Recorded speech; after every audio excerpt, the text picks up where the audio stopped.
Welcome back to Vampire the Masquerade, Coteries of New York. Here we go.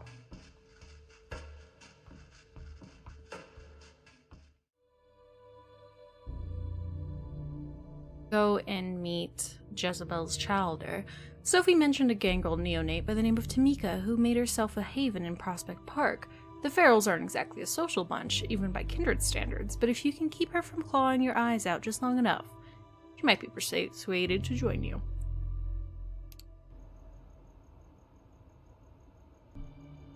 You make your way through the Grand Army Plaza, passing the Soldiers and Sailors Memorial Arc. You can't help but feel a tinge of nostalgia as you picture the places you've seen it countless times, in broad daylight, teeming with life. You quickly get over it and pass through the Northwest Gate into Prospect Park. The park is its usual maze of unkept foliage and dimly lit alleys. Silence hangs in the air as it would at this time of night, and there doesn't appear to be any sign of kindred presence. You start to suspect Langley's sources fed her a bunch of bullshit, but you're not willing to give up just yet. You take a deep breath, your nostrils fill with the scent of dead leaves and something else. A faint whiff of copper, too subtle for a human to notice, but your newfound kindred intuition tells you that you're in the right spot. Yeah, these are Tamika's hunting grounds, all right. It's more than a hunch. You can feel it in your veins. Now it's only a matter of finding her. Unless, of course, she finds you first. As you ponder your options, you hear footsteps coming from behind a line of trees. Quick, but evenly paced. Most likely a late-night jogger. No vampire would take kindly to you feeding in their domain, but then again, perhaps you could kill two birds with one stone. Let's do it! You lock onto the sound of footsteps, predicting the runner's path. You move swiftly, but quietly to intercept them.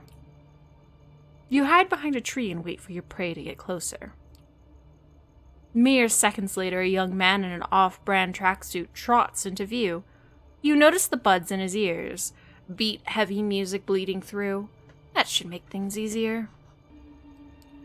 Just as the man passes by, you emerge behind him and plant your hand firmly on his neck. He struggles at first, desperately trying to break free of your grasp, but as soon as your fangs pierce his skin, panic gives way to peaceful submission.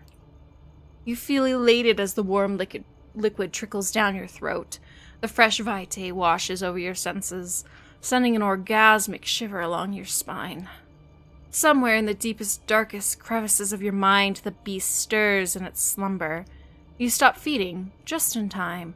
Your hunger satiated, the beast fast asleep. You sit the dazed victim on a nearby bench. As the world comes back into focus, you suddenly realize that something is not right. In a split second, air by the side of your head swirls like a vortex. Driven by sheer instinct, you lean back just as five finger-shaped razors cut through the darkness, missing your face by an inch. A clawed shadow jumps back a few paces, preparing to correct its mistake. You catch a glimpse of the assailant. Looks pretty animalistic, all right, but he's not the one you're looking for. For starters, it's a he. Just as he's about to lunge at you, a snarl resounds from the bushes nearby, stopping your foe in their tracks. Out of the shadows emerges a young woman, baring her teeth ever so slightly. She walks over calmly, her eyes fixed on your assailant. Her presence is enough to make him reconsider attacking you, but not to withdraw completely. He glances over to her, puffing up his chest. Stay out of it, Tam. I smelled him first. Tam, how about that? She raises an eyebrow, but remains silent. Her compatriot turns back towards you. You shouldn't have come here, pretty boy. I'm gonna fuck you up so bad you'll be wearing your tongue as a fucking necktie. Tamika looks at you expectantly.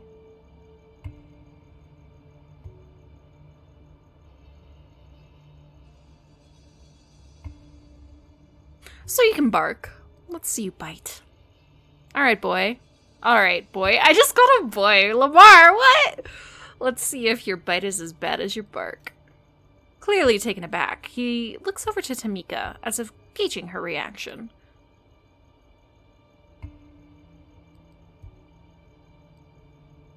Guess I know who the alpha is.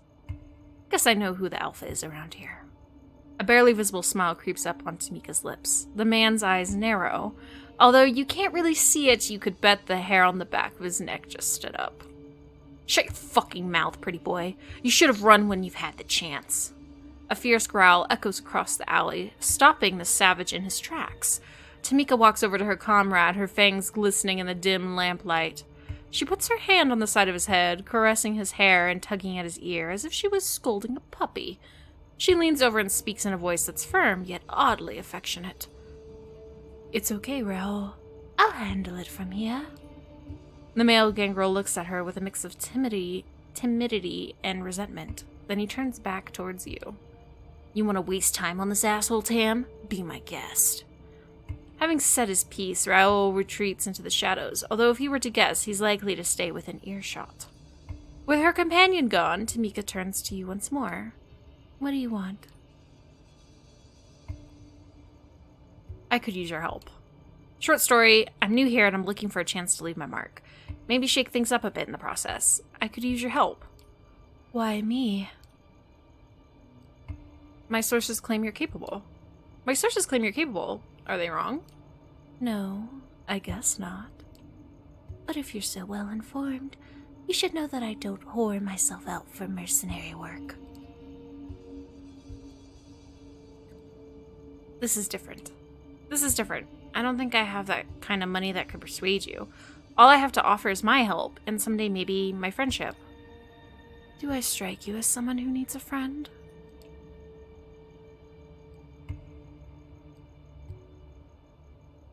You're looking for a way out. You strike me as someone who's looking for a way out of this park, for starters. Is that why you're here? To break me out? Are you my ticket out of here? Yep, that's me. You bet! And a hot one at that. So how about it? You want to hang out here with the fresh new kindred on the block, or stay out here and frolic with the bunnies, or whatever it is you do? So what's it gonna be?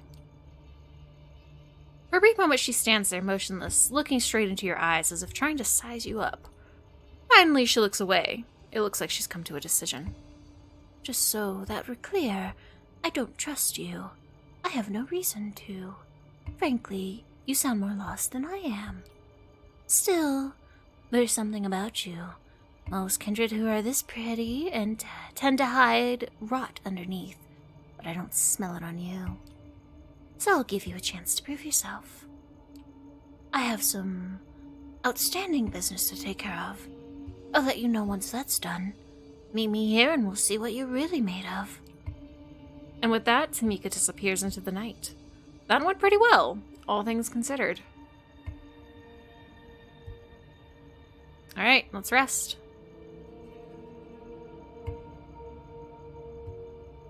Knock, knock. You'd ask who's there, but you don't know if the sheriff of New York City would play along. When you open the door, you see him toying with the car keys he's holding in his hand. Ready to go, fledgling? You don't feel like it, but you give him a nod nevertheless. Excellent. Stay close. He leads you down to the vehicle he's parked nearby. Once again, he takes the wheel literally and figuratively. Everything inside is okay, that's kind of weird. Everything inside is just the way you remember it, down to the rear view mirror, reflecting the intense stare of your guide. However, the trip itself feels notably different. The last time Coterie drove you around, he was forcibly dragging you away from your old life. This time, he's pulling you back into it. I don't know why I said no, M. I don't like they made her nickname M, because I just read it as yes. Let me tell you how it's going to go. As I said, I've arranged a meeting between you and your kin. It's going to take place somewhere you should know very well. I'll watch over you two from a safe distance to make sure you adhere to the rules. You should know those very well, but I'll reiterate just so you can't ever say I didn't warn you. Don't do anything that would violate the Masquerade. Don't establish some secret routes of contact. I will know. Do treat it as the last time you two will meet. Take this chance to wrap everything up. Here's your story. You're fine. Found yourself at a crossroads. Decided to radically change your life and move out of the city. The subway is unbearable, the rent is too high, they've heard it all. However, you wouldn't leave for good without saying farewell to the only person who cared. He gives you a compassionate stare. It's gonna leave a scar, boy, but a true artist knows there's not something to hide, but to display with pride. You're a fresh corpse. People you meet can still leave a mark on you. One night, a long time from now, you'll realize you miss collecting new wounds. The car makes a sudden turn. I'll leave the finer details to you. Just be so kind and don't make me regret it. You can sense he's going out of his way for you, but doesn't try to force you into gratitude by stating it plainly. If you know, you know. He'll see if you are worthy of his aid. We're here. You take a look around and recognize your destination. He was right. It is a familiar place. It's right next to the exhibition space, the one where you met your future sire. This is where you saw Emma for the last time. This is where they last saw poor Lamar. Who knows whatever might have happened to him. That's what your sister is trying to find out. I took the liberty of messaging her in your stead. She's up there, waiting for you to come and explain yourself. He turns off the engine and relaxes comfortably in his seat. You silently leave the car and head straight for the exhibition space. The elevator ride-up just doesn't seem to end.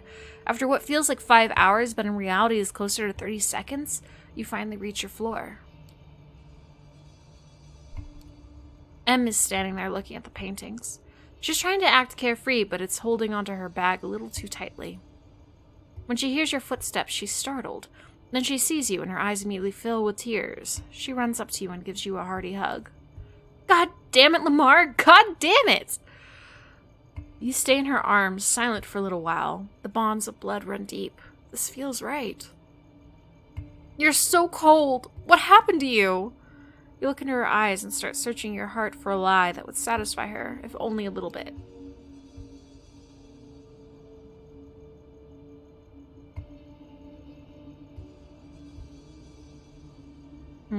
I love you. You can't come up with anything convincing, so you decide to tell her the only truth you're able to share. I only want you to know this. I love you. If there was one person I ever loved, it was you. I've always known all the things you did to save my stupid ass, and I wish I could She hugs you more tightly in response, but quickly lets you go. She's not satisfied. She wants answers. What happened? Lamar, talk to me. All the life-saving work she sent your way, from that concept artist's job to this very exhibition.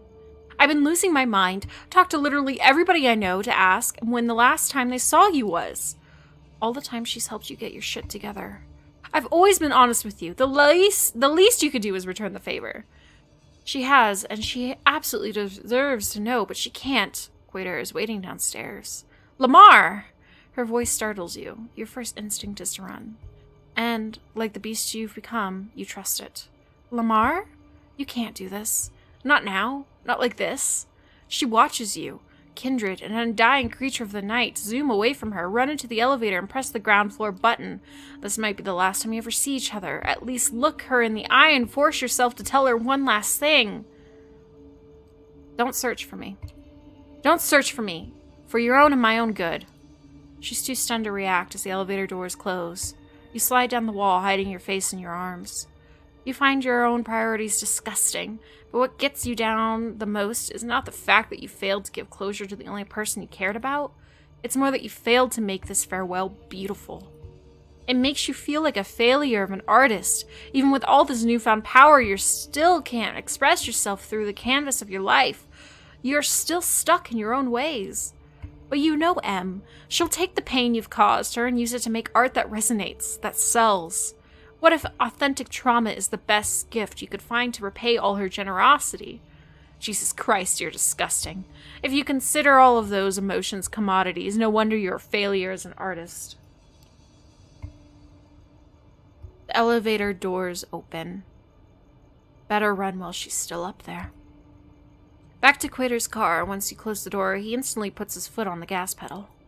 Walking off the pitch with no regrets. Said everything you had to say. Coterie sighs. Yeah, that's what I gathered from here. I'll keep an eye on the situation. Placate her somehow if she won't stop looking. I've got some well-tested methods. Non-violent, of course. He gives you a good stare via the rear view mirror. You're an artist, aren't you? You nod half-heartedly. So you of all people should know that things never work out the way you plan. There could always be more time to plan, tools that could help you execute it better. Perfection is just an accident. The only thing you can do is give it your best shot given the circumstances and immediately move on to the next thing. When all is said and done, regret is nothing but narcissism and a waste of time. Sophie, your coterie. Those are materials you've been given, and they're potent ones. Make the best use of them so that they might create something more beautiful than your artist tools ever did. And as a side note, I envy you. I wish I still had someone to make my knees feel like jelly. Even when you can't see them anymore, just knowing they're there keeps you in touch with what you once were. The car speeds up to cross an intersection before the light turns red. You give Coterie a good hard look.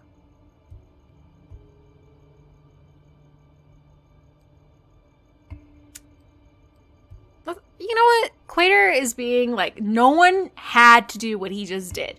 They could have just killed her and gotten her out of the way. They could have done anything else to deal with her. But Coterie wanted this to be like our goodbye. He wanted it to be a proper goodbye. He wanted it to be a closure. You know? So we're going to say thank you. I think Coterie's I love Q-Man. Don't come at me. I love this man. Thank you. Thanks. It doesn't feel like a, how do you call it, very vampire thing to say, but you say it nevertheless. He's visibly taken aback, and his usual furrowed brow smooths out for a moment. Then he takes on a serious, slightly sorrowful expression. Don't suck up to me, kid. Mr. Bad Guy is still here, and without a doubt he will go back to decapitating suckers like you any time now. The car starts slowing down. We're here. You look out the window and see your haven. Take care. I'll see you around. Just pray I don't have to see you too often. You leave the car and start walking to your haven, thinking about Coterie. Can't say you're fond of him, what with the welcome he gave you and all, but after tonight, you can't say you aren't, either. You're gonna need some more time to understand him, that's for sure. Alright, let's go here. Gumshoe in the Dark. A recent string of violent killings has the Red Hook district of Brooklyn on edge. Sophie mentioned that Coterie Al-Asmai has a secret associate investigating the murders. A Nosferatu neonate by the name of D'Angelo. If you help him out, he might be persuaded to form a lasting partnership. As you make your way down Clinton Street, the incessant hum of traffic gives way to the ominous silence of the waterfront. You stop to take in the familiar bouquet of the Hudson, made of all the more potent by your recently sharpened senses. Across the basin, the Red Hook grain terminal rears its rusty frame, once a bustling industrial area, now a sleeping giant splayed out on the riverbank, forgotten, abandoned. Conveniently so, especially for the one of the hidden. Keeping to the shadows, you sneak closer to the dilapidated complex, making your way past hole-ridden silos and wobbly chain-link fences. By the time you reach the entrance to the main building, you can almost feel the rust particles making themselves cozy at the back of your throat. Not getting your hopes up, you give the door a slight nudge. To your surprise, it gives almost instantly. Looks like someone's been using it recently. Once inside, you find yourself in a large, empty hall. Looking around, you can almost picture it back in its heyday, stacked to the rafters with heavy machinery. You notice a set of stairs leading up to a mezzanine, most likely an office space, and then you see it, a faint light coming from one of the upper rooms. Looks like you're in luck. Quietly, with bated breath, you climb the steps and approach the dimly lit room. The door creaks open, revealing what looks like an old-timey detective's office, complete with crooked window blinds, an overflowing ashtray, and paper scattered across a wooden desk. Suddenly it hits you, that nagging feeling. This is all too convenient, too inviting. But you can react. The trap is already sprung. Or before you can react. Plume of cigar smoke wafts over your shoulder. The barrel of a gun rubs against your spine. A raspy voice whispers in your ear. Let me guess. Took a wrong turn at the third silo.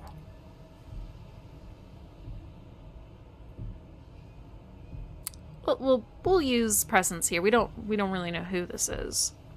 Make him stand down.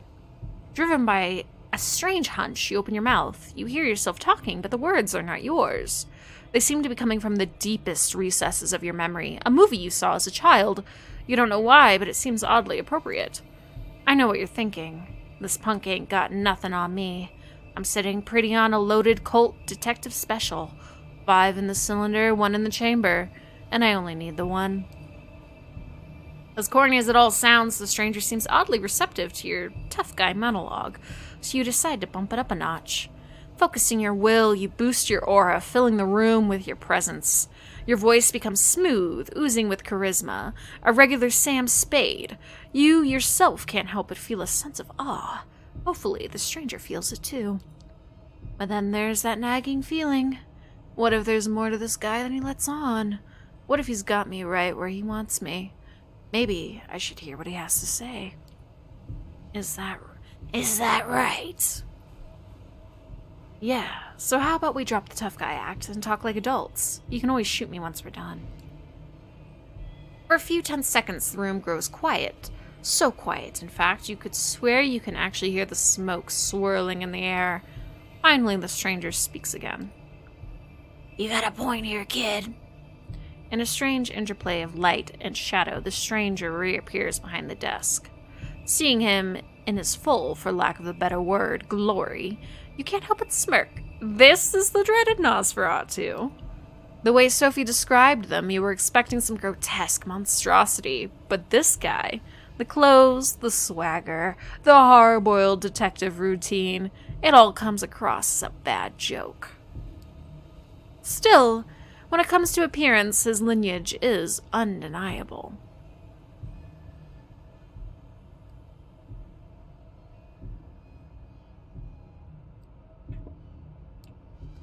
From 30 feet away, he could probably pass for a bum with a nasty skin condition. From 5 feet away, he looks like something made to be seen from 30 feet away. He leans back in his chair, casually pointing his gun at you. That was weird. No, that's not his voice. So, what brings you to my humbled office? Are you D'Angelo? You the one they call D'Angelo? That's my name, kid. Don't wear it out. My friends call me Jin, so you best stick to D'Angelo for the time being. Now I suggest you tell me what this is about. Otherwise, I kindly ask that you get the fuck out of my office. I can see why Quater keeps you. Charming. I can see why Quater keeps you around. Expression sours. Not a name you want to casually toss around, kid. But hey, I get it. You're not some random schmuck who wandered in here off the street. So let's get down to the nitty-gritty. Who I work for is less important. What I'm working on, however. I know. I'm here to help. The Red Hook murders. I know. I want to help you catch the killer. Miss Moldy's lips twist into a smile. Do you now? D'Angelo lowers his shades for a few seconds. He sits motionless with his eyes fixed on yours. Suddenly he raises his gun, almost making you flinch. Almost. Then he twirls it into his shoulder holster in a flashy display that definitely looks like it was practiced. A lot. In front of a mirror. You see the Nosferatu's lips move, but the quiet mumbling clearly isn't meant for your ears. Listening in, you're able to catch snippets of his monologue. Sure, they seem to care. What was the end game? What was their angle? Oh. It's hard to do these rough voices. I won't lie to you. I don't know if I can do the Nosferatu voices rough, because it's hard. Sure, they seem to care. What was the end game? What was their angle? Everybody's got one, even if they pretend like they don't. Especially then. What the hell? Maybe this town finally got to me. He pauses, sticks a fresh cigar between his crooked teeth. Maybe a good leap of faith is just what the doctor ordered. Offer him a light. As he reaches into his pocket, you flash a lighter before his eyes. Or maybe you could use a healthy dose of unhealthy. For a split second, he gives you a puzzled look. Then he leans over to your lighter, puffing on the cig as it catches fire. A wry smile comes back to his lips. I like you, kid. You might look like a used car salesman, but there's just something about you. Tell you what, I was just about to head back to the crime scene, take a look around, refresh my notes. You can tag along if you want to. I could use an assistant, someone to take notes and make wild assumptions for me to shoot down. Who knows? If you're any good, I might consider making this a long-term arrangement. What are we waiting for? Just one more thing. You still got me at a disadvantage here. Seems like you've done some digging on me, but with you, I've barely scratched the surface. You catch my drift? So answer me this. Who was it that sent you into my neck of the woods, or in layman's terms, who do you work for? Sophie Langley. Sophie Langley. For the first time since you got here, the Nosferatu adopts a look of genuine surprise. His eyes wander for a moment, finally going way to a crooked smile. So you're the one, huh? The fledgling Victorian our dame spared. Yeah, that would make sense. Don't think she'd appreciate you throwing her name around. Thanks for being upfront, kid.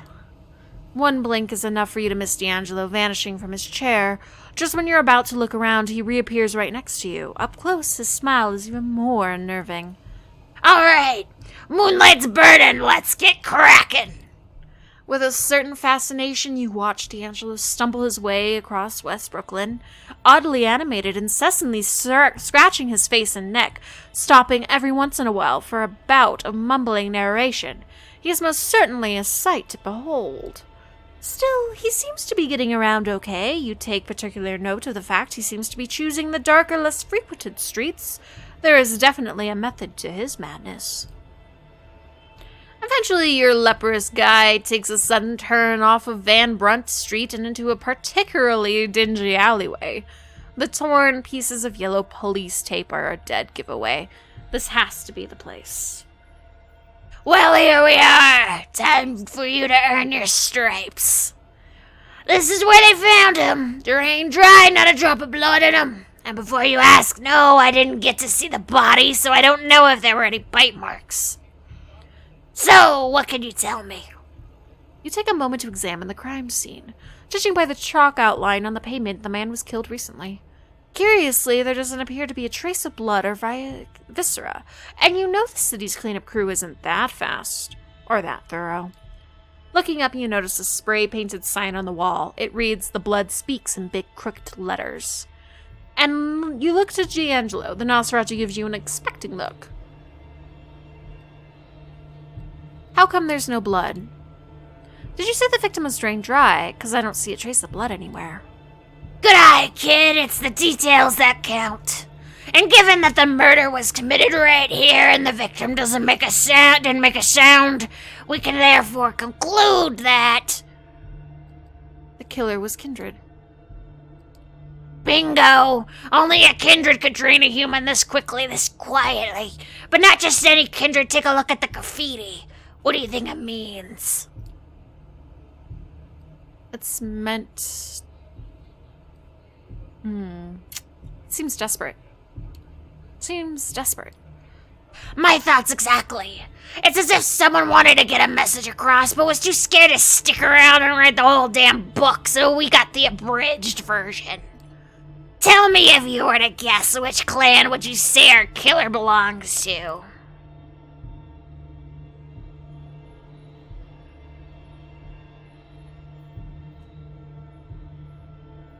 I don't. Tremere. Wait, aren't the Tremere known as blood sorcerers? This is probably some fucked up rituals over theirs. The Warlocks do tend to get creepy at times, but they're not exactly the Manson family. It's just not their style. I might be jumping to conclusions, but my money's on the Thin Bloods. He pauses, spits out a mangled remains of cigar. Shit! Looks like we're gonna have to pay Larson a visit. The Thin Blood Primogen. Larson, the Thin Blood Primogen. No, Larson the bicycle repairman. Of course the Thin Blood fucking Primogen. Not sure if he knows who the killer is, but he could probably make an educated guess. In any case, it would be doing him a favor. If it turns out one of his is violating the Masquerade, it would put him in a hell of an awkward position. And I mean shitting upside down awkward. It's the kind of weakness the other Primogen would love to exploit. His position in the council is as bad as it is. He pauses for a moment and mumbles to himself, but it's too quiet for you to make out. Finally, he lights up a fresh cigar. He takes a puff and lets the smoke escape through his crooked smile. All right, kid, let's get this over with. Compared to the industrial ugliness of Red Hook's Sterling Place is quite a change of scenery. The heavily gentrified and pleasantly dull residential area emanates the sort of peaceful apathy the rich hipsters scoff at, the blue-collar workers dream of. And all of a sudden, the Nosferatu stops. It almost seems like he was taking a deep breath, steeling himself for things to come. This is the place. With that, he points to a surprisingly nice-looking two-story house. The place is almost completely dark. Almost. You notice a dim light shining through the curtains of an upper-story window. Had to take a sip of water there. His voice is killing me. It's probably safe to assume that the head of the family is working late, especially if the head of the family happens to be a vampire. Okay, kid, we gotta be gentle about this. I'm talking velvet gloves, soft cushions, you rang my lord gentle. We need to get Larson out of here without making a fuss or letting this family see us. If we blow this, he'll shut down like a speakeasy on raid night. Trust me, I know. Sounds like you two have some history. Sounds about right, but that's the story for another time. Right now, let's stick to why we're here. Tell you what, how about you take the lead on this one? I'm curious to see how you handle it. You take a step back and look around the area. The lit-up window seems like a safe bet. Now it's just a matter of getting Larson's attention. His and no one else's. Are you trying to come up with the viable strategy? You are suddenly startled by a loud noise. It takes you a second to identify the sound as a dog's barking. It doesn't take you long to figure out where it came from, as a bearded man leading a Rottweiler on a leash comes into view. Feeding opportunity. We're gonna feed. I feel like, yeah, we're gonna feed. As you turn towards the man with the dog, D'Angelo gives you a worried look. Kid. Shushing him with a gesture, you plunge into the shadows and crouch behind a well-trimmed hedge. True to his word, D'Angelo follows your lead, though he doesn't seem too happy about it. You best not be thinking what I think you're thinking. You tense up waiting for the man to get closer. When he does, you spring from the darkness, grabbing both of his arms and sinking your teeth into his neck. His blood gushes into your mouth, thick with surprise and laced with just enough fear. It's all so quick and yet so sublime. The man goes limp. His best friend does not. The dog goes off on a barking spree that would make a dead man cover his ears. You tear away from your victim, ready to let the beast loose on the helpless canine. D'Angelo, however, is quick to curtail your murderous appetite. The detective approaches the animal, looking it straight in the eyes. He mumbles something under his breath, an oddly melodic whisper. Memorized by the chant, the dog grows quiet and lays on his back, allowing D'Angelo to pat its belly. Suddenly, you notice lights turning on in some of the houses. D'Angelo gives you an angry look and points to the unconscious man in your arms. Get him out of sight now! Heeding his advice, you hoist the man over your shoulder and carry him to the nearest bush. Just as you're getting up, a very unassuming and slightly unshaven man in a turtleneck approaches D'Angelo. He doesn't seem happy to see him. Oh, we fucked up! Are you fucking insane? I mean, I know you are, but this is nuts even by your standards, D'Angelo. You glance over to D'Angelo. He looks somewhat embarrassed, scratching the back of his neck, clearly trying to find the right angle to play this. Sorry, we needed to get your attention. Hey, Larson, sorry about the fuss, but we needed to get your attention.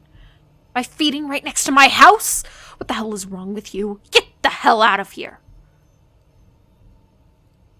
Relax, I didn't bleed him dry. Unlike your friend at Red Hook. Is that supposed to mean anything to me? D'Angelo, what's going on here? It's about the Red Hook murder. Oh, it's about the Red Hook murders. We think one of yours is responsible. Bullshit. A Duskborn's got enough trouble just staying alive out here. What could possibly make them openly violate the Masquerade? Desperation? The killer's been leaving messages. Whoever they are, I think they know something. Something they can't share with just anyone. I know it seems far-fetched, but it's the only way this puzzle fits together. Nah, I don't buy it. You're reaching, trying to find a scapegoat. Get it in your boss's good graces. Word gets round, D'Angelo. You think I don't know who you're working for? Then help us clear your name. Then help us clear your people's name. What have you got to lose? Everything. I've been a thorn in the council's side for a while now. This is just the excuse they need to get rid of me. What if it turns out one of yours did it and you sat on your hands to protect him? You think the council won't jump on that? He looks off into the darkness, pondering his options. He lets out a heavy sigh. Look, I'll ask around. Consult my sources. If it turns out one of my own is responsible, they will face justice. In the meantime, keep your deductions to yourself. I have enough trouble as it is. Deal. Good. Now if you'll excuse me, I have to get back to my family. And with that, Larson retreats to the elusive safety of his home. You decide it's best to move along. You walk a couple blocks, and under silence, even D'Angelo's mumbling seems to have taken a back seat.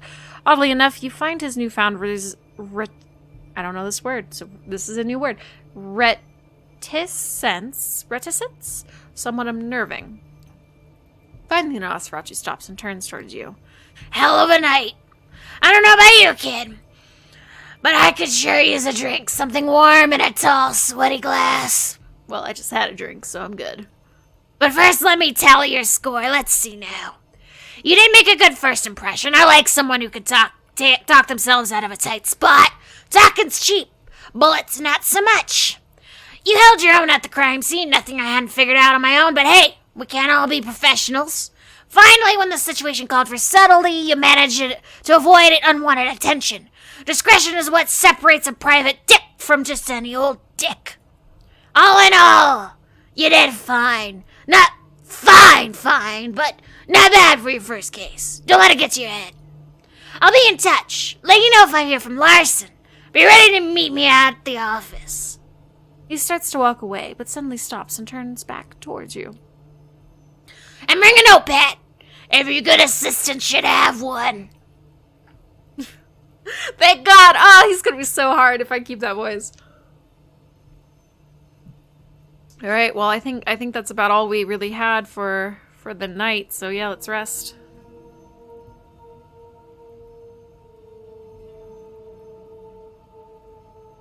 And let's do this one now. This has been sitting here for a bit. A Noisy Reporter, Part 1. There's a sleazy reporter from a gossip magazine sniffing around Sophie's haven. She could use your help with the problem. The streetlights filter into the apartment in a stark white glow, as if someone were shooting a movie outside. The art pieces display a tasteful expense entirely fitting the image you have of Sophie. It feels as if 1,000 sins have been committed on these premises, most of them under her benevolent hospitality. Sophie comes to greet you as you enter the living room, shaking her head. You understand that people judge me based on how you dress, don't you? Sophie looks at your clothes as if resigned to your sartorial limitations.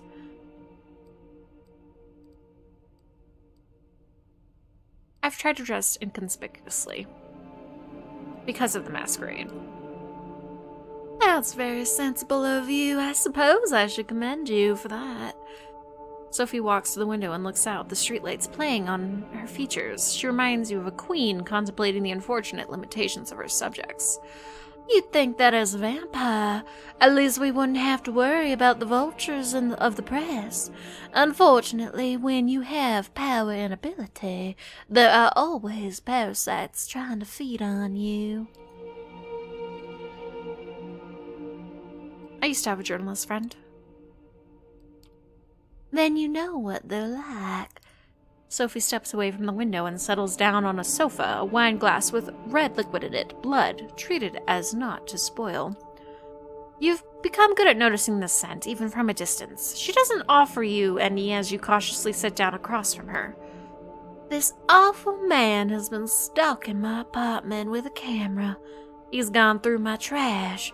Talk to the neighbors. Please be a dear and explain to him that there's nothing for him here. I haven't done her voice in a while, so it might be rusty. Is this about the let's do aspects. You're enjoying this. You're enjoying this, aren't you? I can see it in your face. Nonsense, some rancid beast is stalking me. That's all. It's just that the secrecy of the masquerade is a bore, sometimes. A necessary bore, but a bore nonetheless. This must happen often. How do you usually deal with it? Everyone has their own way. Sometimes the problem goes away with a bit of money or sharp words. Other times you need something more.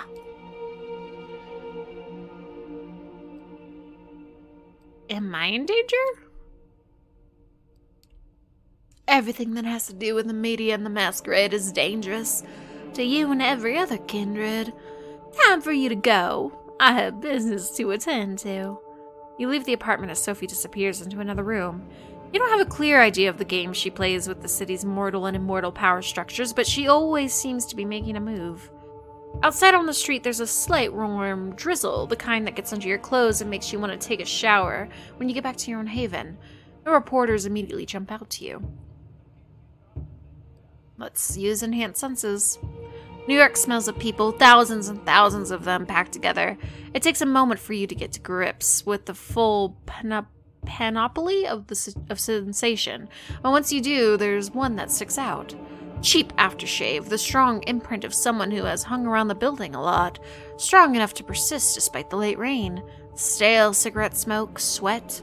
You follow your hunch, and as you walk closer, you reflect on how sometimes being kindred makes things so easy. You enter an alley, a dark, dingy space between two tall buildings. Once upon a time, a place like this might have worried you, made you think of muggings and violence. Now it's clear that the most dangerous thing here is you. The man you are following seems to realize this too. He holds his camera in front of him like a shield. Its heavy objective resting on its paunch. With a start, you recognize him. You remember the face, the shaded sunglasses from a picture next to a byline in some trashy paper. The article was about a friend of yours, an artist who was reported to be dating a celebrity. It was true, but the celebrity didn't want to be associated with your friend and broke it off afterwards. For months, your friend cursed Coterie's name.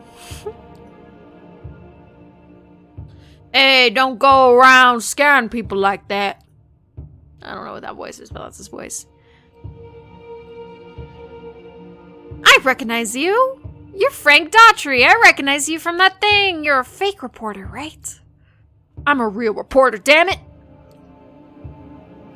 What are you reporting on? I'm not sure you can help me. Well, perhaps you can. Do you live here? I'm working on a story about a local resident. Her name's Sophie Langley. Everybody knows her in high society circles. From the way you look, I'm guessing you might know her too. She's a redhead, pretty as a picture, and there were a lot of pictures of her through the years. That's the thing, in fact. Look at this. Frank pulls out his phone and starts showing you pictures. Some have been downloaded from news sites, while others are photos from the society pages of newspapers from past decades. All show Sophie. She has different clothes, hairstyles, makeup, names, but the face remains the same.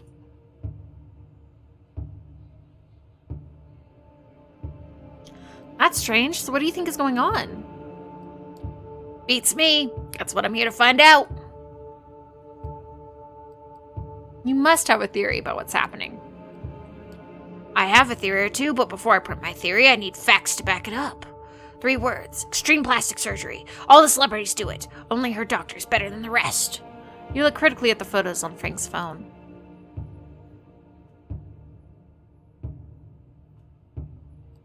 You're looking for a doctor in an alley. You're thinking the world's best plastic surgeon is working out of this alley? Okay, fine. I don't know what this is about. So how would you explain it?